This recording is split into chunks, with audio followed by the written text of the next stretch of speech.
Student, আজকে আমরা philosopher কনফুসিয়াসকে নিয়ে আলোচনা করব। যারা ইউজিসি নেট অ্যাসপিরেন্ট আছো এবং যারা পলিটিক্যাল সায়েন্স নিয়ে গ্র্যাজুয়েশন বা মাস্টার করছো, প্রত্যেকের জন্যই আজকের ক্লাসটা হেল্পফুল হবে। আমরা প্রথমে চাইনিজ ফিলোসোফার কনফুসিয়াস নিয়ে ডিটেলস আলোচনা করব এবং তারপরে আমরা এমসিকিউ বেসড কোয়েশ্চেন প্র্যাকটিস করব। তো চলো শুরু করা যাক।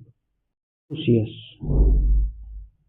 সময়কাল হলো 551 BC to 479 BC. Confucius' birth. Okay. Confucius was born around 551 BCE in Zhou, a town in the ancient Chinese state of Lu. তাহলে দেখো এখানে আমাদের কনফুসিয়াসের জন্মটা মনে রাখতে হবে। কত সালে জন্মেছিলেন? 551 BCE, বিফোর কমন এরা। ওকে, কোথায় জন্মেছিলেন? প্লেস হচ্ছে ঝৌ। এই ঝৌ জায়গাটি কোন স্টেটে অবস্থিত ছিল? লু। এগুলো কিন্তু আমাদের মনে রাখতে হবে, এগুলোর থেকে কোশ্চেন প্লেস হতে পারে। Okay, located in modern day Shandong province. তাহলে কোন প্রভিন্সের অংশ ঝৌ? এটা হচ্ছে Shandong province. He was born during the spring and autumn. এটাও কিন্তু কোশ্চেন প্লেস হতে পারে। তাহলে কনফুসিয়াস জন্ম হয়েছিল কোন সময়টাতে? স্প্রিং অ্যান্ড অটম, এই সময়কাল। ওকে, বসন্ত এবং শরৎ ঋতুর সময়ে। Period of Zhou dynasty. Okay, তাহলে কোন ডাইনেস্টির আন্ডারে যখন কনফুসিয়াসের জন্ম হয় তখন কোন ডাইনেস্টি শাসন চলছিল? এটা ছিল ঝৌ ডাইনেস্টি। ওকে, এটা কিন্তু কোশ্চেন হতে পারে। এ time of significant political instability and warfare between rival state. দেখো যখন কোন সময়? এই সময় কিন্তু পলিটিক্যাল ইনস্টেবিলিটি প্রচুর ছিল। ওকে, এবং মানে ছোটখাটো ওয়ারফেয়ার লেগেই থাকতো উইথ দ্য রাইভাল স্টেট। ওকে, কি ডিটেলস অ্যাবাউট হিজ বার্থ। তাহলে তার জন্ম সম্পর্কে আমরা কি ডিটেলস গুলো জেনে নিই। His birth name was Kong Qiu, বলতে পারো উচ্চারণ, চাইনিজ নেম এটা। His birth name was Kong Qiu and his name was, বলতে পারো। The name Confucius is the Latinised version. তাহলে এই যে কনফুসিয়াস নেম, এটা কিন্তু Latin name of his Chinese name Kong Fuzi. তাহলে চাইনিজ নেম কি ছিল কনফুসিয়াসের? কং ফুজি। তাহলে দেখো তিনটে নেম, চিউ, কং নি, আর হচ্ছে Kong Fuzi, which means master Kong. তাহলে কং ফুজির মানে এটা কি? Master Kong. এটাও কিন্তু খুব ইম্পর্টেন্ট একটা কোশ্চেন হতে পারে। Family, Confucius was born into the shi class. Okay, very very important. কোন ক্লাসে কনফুসিয়াস জন্মগ্রহণ ছিল? কোন ক্লাস ছিল? Shi class. A social group that bridged the nobility and the common people. তো সি ক্লাস এটি এমন একটা ক্লাস যেটা কি কমন পিপল এবং নোবিলিটির মধ্যে একটা সেতুর কাজ করে বা তাদের মধ্যে কানেক্টিভিটির কাজ করে। His father who was garrison commandant died when Confucius was only 3 years old, leaving the family in poverty. তার বাবার মৃত্যুর পর ফ্যামিলি খুব দারিদ্রতার মধ্যে দিয়ে সার্ভাইভ করেছিল। ওকে, সাফার করেছিল। Significance, growing up amid social strict। তাহলে কনফুসিয়াস বেড়ে উঠেছিলেন সামাজিক কলহের মধ্যে বা সামাজিক ইনস্টেবিলিটির মধ্যে। And personal hardship heavily influenced Confucius philosophy. এবং তার যে পার্সোনাল হার্ডশিপ, তার যে কঠোর জীবন, এটা তাকে তার ফিলসফিকে হেভিলি ইনফ্লুয়েন্সড করেছিল। Particularly his focus on restoring social and political order through education and moral cultivation.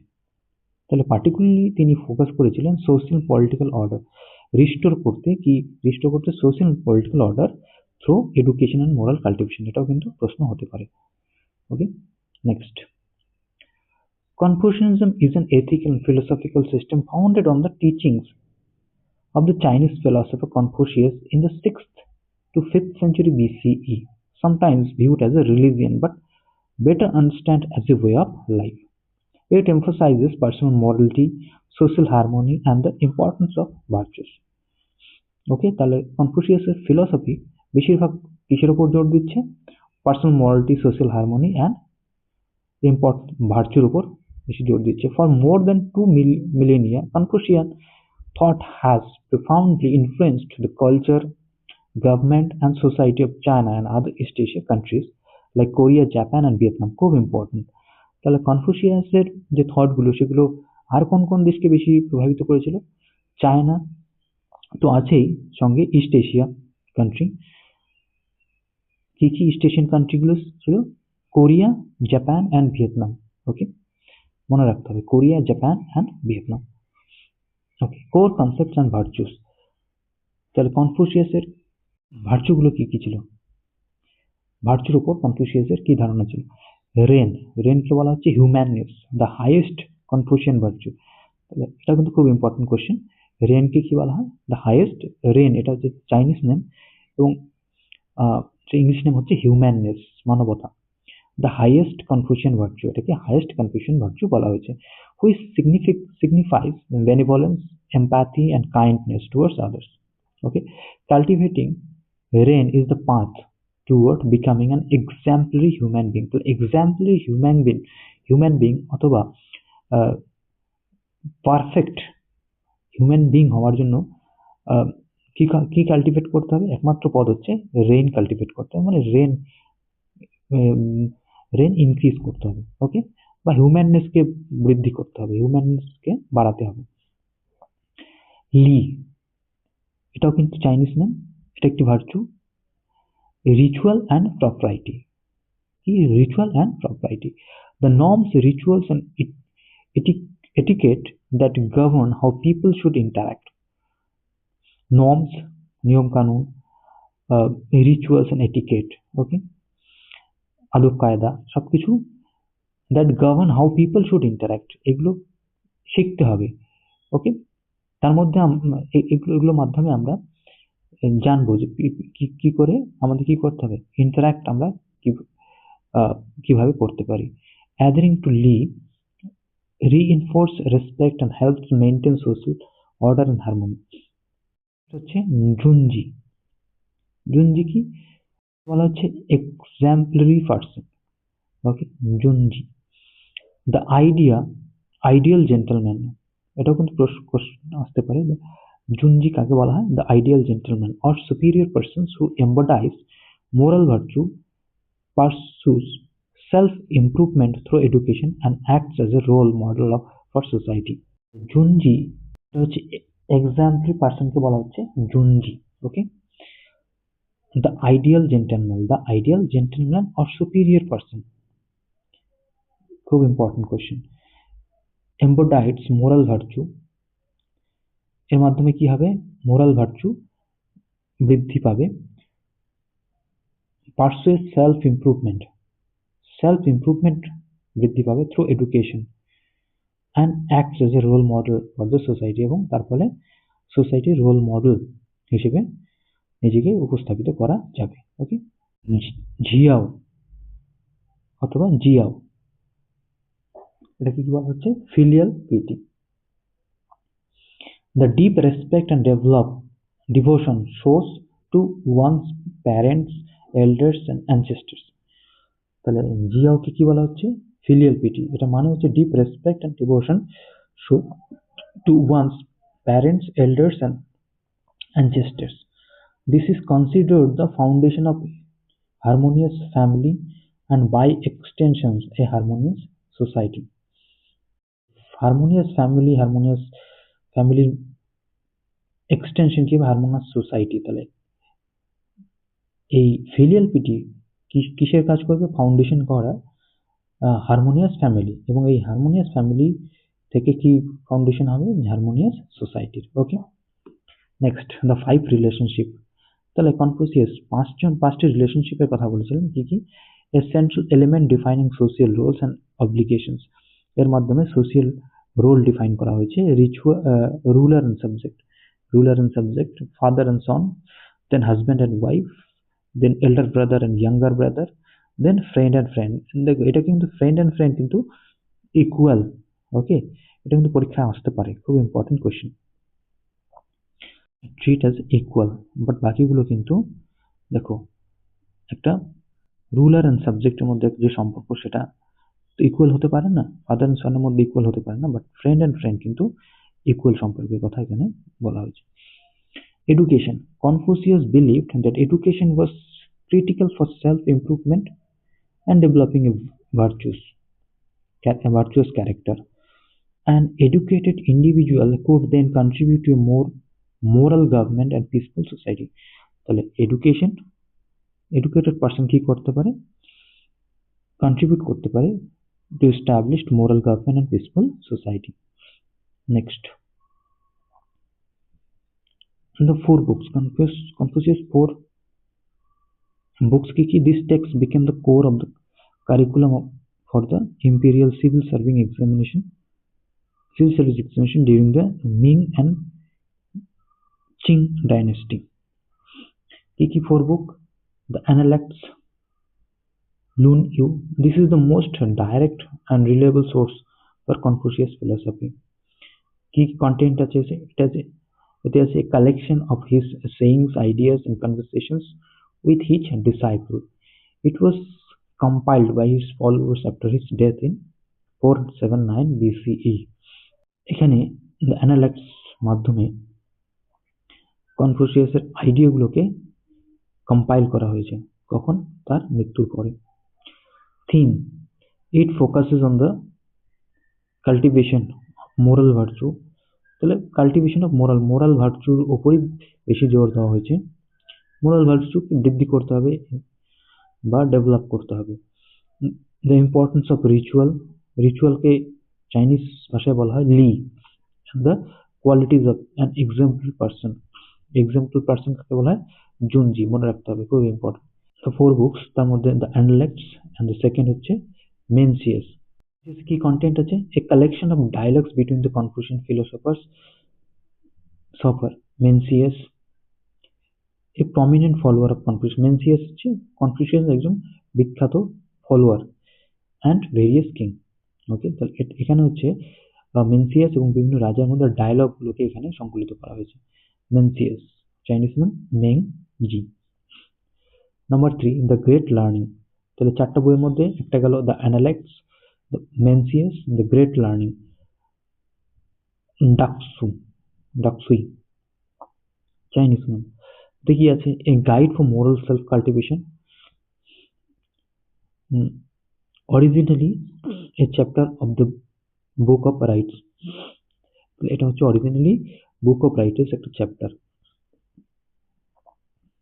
Theme কি আছে, it outlines a path to virtue starting with the investigation of thing and ending with peace in the empire. Next, তাহলে বইগুলো মনে রাখতে হবে কি কি, the Analects, Mencius, the great learning and last the doctrine of the mean. এটা Chinese নাম Zhong Yong. এতে কি আছে, কন্টেন্ট আছে attribute to Zisi, Confucius grandson. তো এটাকে অ্যাট্রিবিউট করেছে টু জিসি বা কনফুসিয়াসের grandson. It was also originally a chapter of the book of rite. এটাও বুক অফ রাইটের একটি চ্যাপ্টার। থিম কি আছে, it deals with the pursuit of balance and harmony in one's life and actions. তাহলে ব্যক্তি জীবনে হারমোনি এবং deals with the pursuit of balance and harmony, ব্যক্তি জীবনকে ব্যালেন্স করে এবং ঐক্যতা মেনটেন করে। Then the 5 classics. কি কি 5 classics, this ancient Chinese text were later grouped and canonized during the Han Dynasty. এই যে এগুলো, এই 5 ক্লাসিক্স, এটা কিন্তু হ্যান ডাইনেস্টির সময় ক্যানোনাইজ করা হয়েছিল। ওকে, আচ্ছা, আমাদের মনে রাখতে হবে ডাইনেস্টিগুলো, যেমন যখন কনফুসিয়াস জন্মগ্রহণ করেন তখন কোন ডাইনেস্টির শাসনকাল ছিল, এটা কিন্তু ছিল ঝৌ ডাইনেস্টি, মনে রাখতে হবে। এবং এরপরে ছিল কিন ডাইনেস্টি অথবা চীন ডাইনেস্টি বলতে পারি। চীন ডাইনেস্টির সময়কালে কিন্তু কনফুসিয়াসের যে আইডিয়াগুলোকে কিন্তু সাপ্রেস করা হয়েছিল এবং এমনকি কনফুসিয়াসের বইগুলো পুড়িয়ে দেওয়া হয়েছিল। ওকে, তারপরে কি আসে, হ্যান ডাইনেস্টি।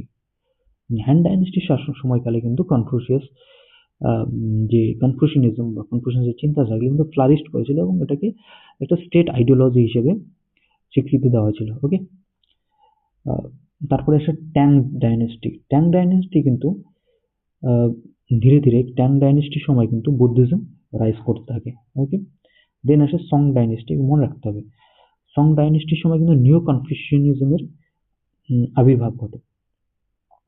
ওকে, তারপরে আসে মিং ডাইনেস্টি। মিং ডাইনেস্টির সময় কিন্তু নিও কনফুশিয়ানিজম ফ্লারিস্ট করে বা আরো ছড়িয়ে পড়ে। ওকে, আচ্ছা বইগুলো দেখে নি।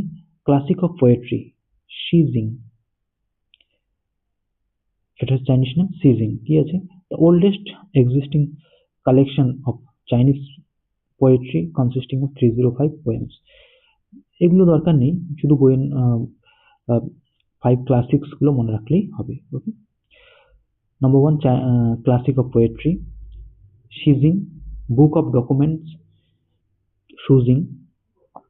নম্বর 3 বুক অফ রাইটস লিজি।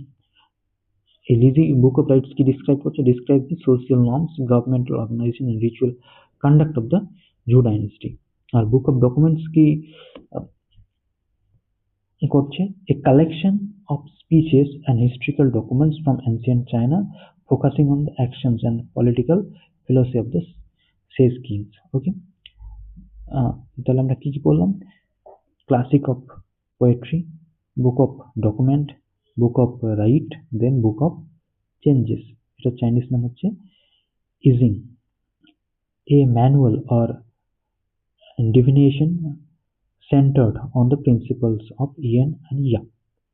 তাহলে মনে রাখতে হবে 5 ক্লাসিক কি? Classic of poetry, book of documents, book of rites, book of changes, then spring and autumn annals. Chunqiu, a historical chronicle of the state of Lu, Confucius home state. Okay, that covers the periods from 722 to 481 BCE. Okay, এই টাইমটা কোন সময়টাকে cover করে? 722 to 481 BCE। Next, Confucianism as a state ideology. Han ডাইনেস্টিতে কনফুশিয়ানিজমকে as a state ideology adapt করা হয়েছিল কখন? হ্যান ডাইনেস্টির সময়। Okay, after Confucius death Confucian ideas were expanded upon the followers like Mencius and Junji. In Junji কিন্তু এটা মানে হচ্ছে best person. Okay, in the 2nd century BC, the Han Dynasty official adopted Confucianism as the state ideology.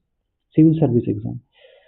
To become government official, candidate have to master the Confucian classics by taking a rigorous civil service exam. Okay, by taking rigorous civil service exam. তাহলে civil service এক্সামে qualify করার জন্য কনফুসিয়াসের আইডিয়াগুলোকে master হওয়ার দরকার ছিল। These established meritocracy where officials were selected based on their knowledge and virtue, which deeply influenced Chinese government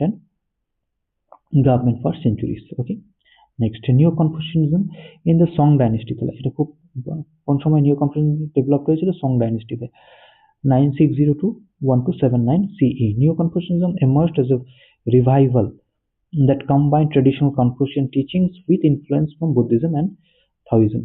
Okay, then a mandate of heaven, Swarger Adesh.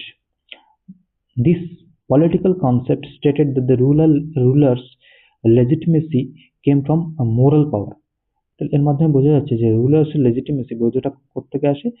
from moral power and just a governance rather than divine right. Okay, if a ruler failed to act virtuously, the people had to right to overthrow them. Then decline and modern revival. তারপরে ধীরে ধীরে modernism revival করে। Decline 20th century, while the fall of the imperial systems and rising western influence, ধীরে ধীরে western influence কিন্তু সমাজের মধ্যে বাড়তে থাকে। Reformers in the early 20th century blame Confucianism for China's perceived weaknesses. It was further suppressed during the Cultural Revolution under Chinese chairman Mao Zedong. মার্জিংয়ের সময়কালে কিন্তু ধীরে ধীরে এগুলো কনফুসিয়ানিজম ডিক্লাইন করতে থাকে। এন্ডুরিং influence. Enduring influence. Despite historical setback, Confucian values like respect for education, family, and social harmony remain deeply embodied in Chinese culture. সব কিছু সত্ত্বেও কনফুশিয়ানিজম বা সোসাইটি, ফ্যামিলি বিভিন্ন ক্ষেত্রে কিন্তু ডিপলি এম্বডাইড হয়ে থাকে। Modern revival. A modern revival of Confucianism has gained modern momentum in recent decades with renewed academic and cultural interest in its ideals. In 2015, a national Confucian church was established in China. ওকে, আজকের মতো এ পর্যন্ত। আশা করি তোমরা বুঝতে পেরেছো। Next ক্লাসে আমরা এই কনফুশিয়ানিজমের উপরে about 100 MCQ প্র্যাকটিস করবো। ওকে।